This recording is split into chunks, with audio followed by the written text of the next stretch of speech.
আপনারা অনেকেই কন্টেন্ট বানিয়ে ফেসবুক বা ইউটিউবে আপলোড করেন। তো আপনারা বেশিরভাগই অনেকেই এই কন্টেন্ট বানাতে গিয়ে ব্যাকগ্রাউন্ড মিউজিক কিভাবে অ্যাড করতে হবে সেটা জানেন না। তো আপনারা অনেকেই আমাকে কমেন্ট করছেন যে ভাইয়া আপনি কিভাবে ভিডিওতে ব্যাকগ্রাউন্ড মিউজিক লাগান এবং আপনার ভিডিওতে কি ব্যাকগ্রাউন্ড মিউজিক কপিরাইট দেখায়? না, আমার ভিডিওতে কোনো ব্যাকগ্রাউন্ড মিউজিক কপিরাইট দেখায় না, কারণ আমি এটা ভালোভাবেই অ্যাড করতে জানি। তো আপনারা যেভাবে অ্যাড করবেন আপনাদের কপিরাইট দেখাবে না।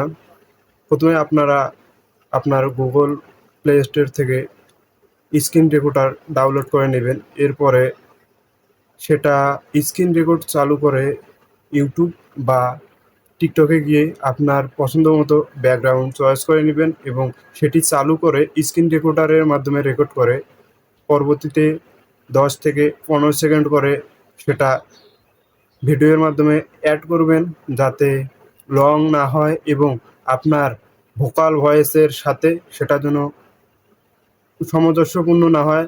আপনার ভোকাল ভয়েসের সাউন্ড বাড়িয়ে দিবেন এবং সেটা ব্যাকগ্রাউন্ড মিউজিকের থেকে বেশি হয় এবং ব্যাকগ্রাউন্ড মিউজিক আপনার ভোকাল ভয়েসের থেকে কম সাউন্ডে অ্যাড করবেন।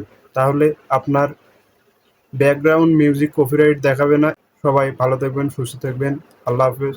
আপনারা যারা আমার ভিডিওটি দেখছেন সবাই লাইক করবেন এবং ফলো দিয়ে পাশে থাকবেন পরবর্তী ভিডিও পাওয়ার জন্য।